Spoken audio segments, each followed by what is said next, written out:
Kasus dugaan penganiayaan yang dilakukan oleh aktor Iko Uwais mengundang perhatian banyak pihak. Jika sebelumnya sang aktor diperiksa pihak kepolisian, kini giliran sang istri. Namun Audi batal memenuhi panggilannya ke Mapolres Metro Bekasi Kota lantaran ada kegiatan lain yang tidak dapat ditinggalkannya. Dalam keterangannya, Kasat Reskrim Polres Metro Bekasi Kota, Ivan Adithira menuturkan jika pemeriksaan terhadap Audi akan kembali dilakukan secepatnya. Sejauh ini kasus yang melibatkan Iko Uwais masih sebagai saksi. Namun yang juga menjadi perhatian banyak orang ialah sosok Rudy sendiri. Seiring kasus pelapornya terhadap Iko mencuat bermunculan korban-korban dari Rudy. Melalui keterangan tertulisnya yang diunggah di media sosial miliknya, Iko menyebut selain dirinya ada nama lain yang juga menjadi korban dari Rudy. Salah satunya ialah Surya Gunawan yang mengalami kerugian hingga mencapai 1 miliar rupiah lebih. Lalu seperti apakah perkembangan terbaru kasus dugaan penganiayaan yang melibatkan Iko Uwais? Dan seperti apa pula penuturan Surya Gunawan yang juga menjadi korban dari Rudy? Pemeriksaan terhadap saudari Audi. Namun dari pihak saudari Audi menyampaikan kepada penyidik kami untuk meminta waktu atau menjadwalkan ulang kembali karena yang bersangkutan ada kegiatan yang tidak bisa ditinggalkan hari ini, sehingga dari pihak saudari Audi meminta untuk dijadwalkan kembali. Kapan itu Pak? Mundurnya sampai kapan? Ya, terkonfirmasi mungkin besok. Kalau memang pun besok tidak datang, maka dari pihak kuasa hukumnya akan menyampaikan kepada saya. Besok Pak, berapa Pak? Besok direncanakan siang hari. Belum, semua masih kita periksa sebagai saksi. Kita sudah melakukan pemeriksaan kurang lebih 5 saksi, mungkin ditambah saudari Audi. Mungkin berlanjut, nanti mungkin dari saudari Audi mungkin yang bersangkutan memberitahu bahwa ada lagi saksi yang lain, kita juga nggak tahu.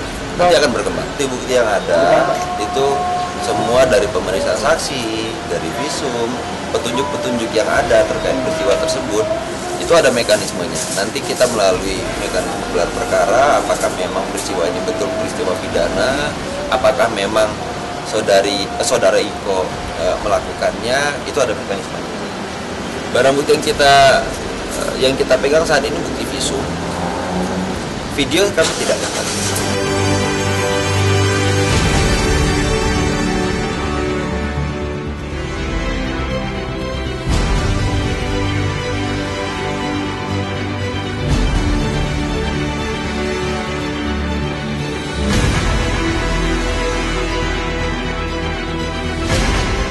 Untung saja ada peristiwa Bang Iko. Kalau enggak, kita ribut sendiri tuh di bawah gitu. Akhirnya banyak yang nyerah karena nggak tahan dengan perlakuan-perlakuan yang nggak layak dari Bang Iko.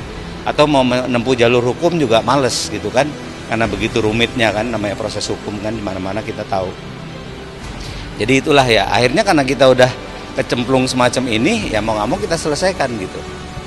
Ya saya kira agak sulit kami punya harapan dengan Pak Rudy gitu. Hanya mungkin kepolisian yang bisa menyelesaikan ini.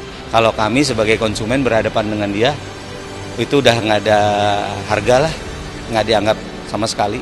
Jadi ini juga keprihatinan kami terhadap Pak Rudy, kenapa konsumen diperlakukan seperti ini gitu. Ya kata singkat, saya bisa saja menjelaskan secara rinci apa perlakuan-perlakuan yang spesifik gitu ya.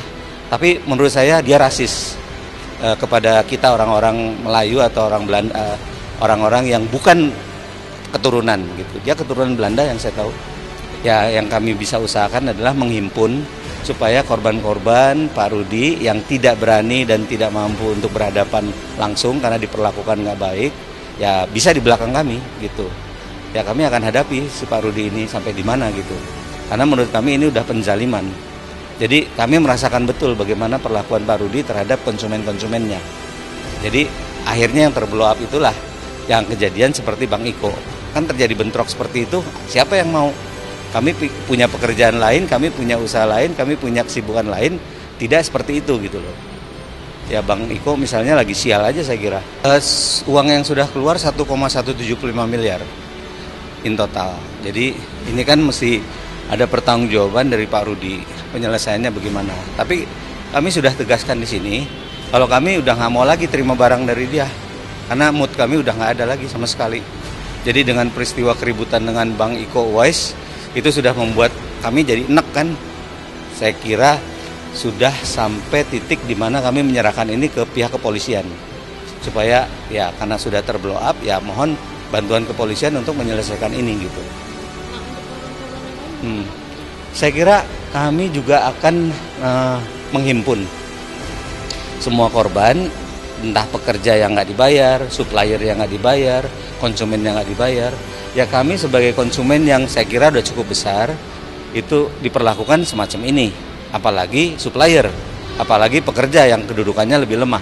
Intinya desain interiornya tuh kita minta bantuan ke Pak Rudi kan. Nah dengan niat baik, kita malah sudah membayarkan 100% lebih dari apa yang menjadi kewajiban kami sebagai customer. Nah kemudian kami setelah jangka waktu yang kami anggap cukup, mestinya kan sudah ada progres yang layak, entah 50%, 75% dan seterusnya lah. Tapi kita lihat di fisik betul-betul nggak memadai apa yang sudah diselesaikan oleh Pak Rudi. Nah kita sebagai konsumen normal ya tentu saja menuntut kan. Nah Pak Rudi kenapa marah sama kita? Atau pada waktu kami meminta penjelasan, kami dianggap mencemarkan nama baik dia. Usai menjalani pemeriksaan, Iko Uwais berharap kasusnya dengan Rudi berakhir dengan perdamaian. Sementara Kasat Reskrim Polres Metro Bekasi Kota, Ivan Aditira, saat disinggung mengenai perdamaian antara Iko dan Rudi, menyerahkan sepenuhnya kepada kedua belah pihak. Terlepas dari keinginan Iko yang berdamai, kasus yang kini ditangani Polres Metro Bekasi masih terus berjalan. Pemeriksaan terhadap saksi juga masih dilakukan. Bahkan tidak menutup kemungkinan akan ada saksi baru yang akan dipanggil untuk dimintai keterangan selain Audi yang sudah dijadwalkan ulang usai batal memenuhi undangan karena kesibukan yang tidak bisa ditunda. Lantas, apa alasan Iko Uwais memilih untuk berdamai dengan Rudi? Saya cinta damai. Komunikasi gimana Bang sama? Saya cinta damai. Konfrontir apabila diperlukan kita akan lakukan, tapi saat ini kami belum memerlukan kegiatan terkait konfrontir. Upaya Restoratif justice kapanpun bisa dilakukan, selama kedua belah pihak bisa berkomunikasi dengan baik. Tapi ada dari pihak kepolisian sudah ada penawaran itu kan, itu datangnya dari pihak kepolisian? Bukan, itu datangnya dari kedua belah pihak. Kita hanya memfasilitasi. Berarti dari dua belah pihak belum ada ya Pak? Gimana? Dari dua belah pihak belum ada yang meminta itu? Mungkin sedang, tapi saya juga belum mendapatkan tembusan terkait komunikasi dari kedua belah pihak. Terus kita usahakan untuk tetap berkomunikasi dengan baik, soalnya ya saya bilang tadi, saya cinta damai. Laporan yang di Polda gimana Bang? Bang Iko. Kenapa? Terkait laporan laporan di Polda. Doain aja, insya Allah semua berjalan lancar. Apapun yang teman-teman harapan, itu harapan saya juga. Wah, sebenarnya pasti otomatis penuh cinta, penuh kasih sayang. Nah, adapun berkaitan dengan laporan di Polres Metro Bekasi, klien kami berkomitmen akan bekerja sama dan secara kooperatif dengan penyidik dan akan mengikuti proses hukum yang berjalan. Kami tidak akan melakukan tindakan-tindakan yang sifatnya menghalang-halangi proses hukum.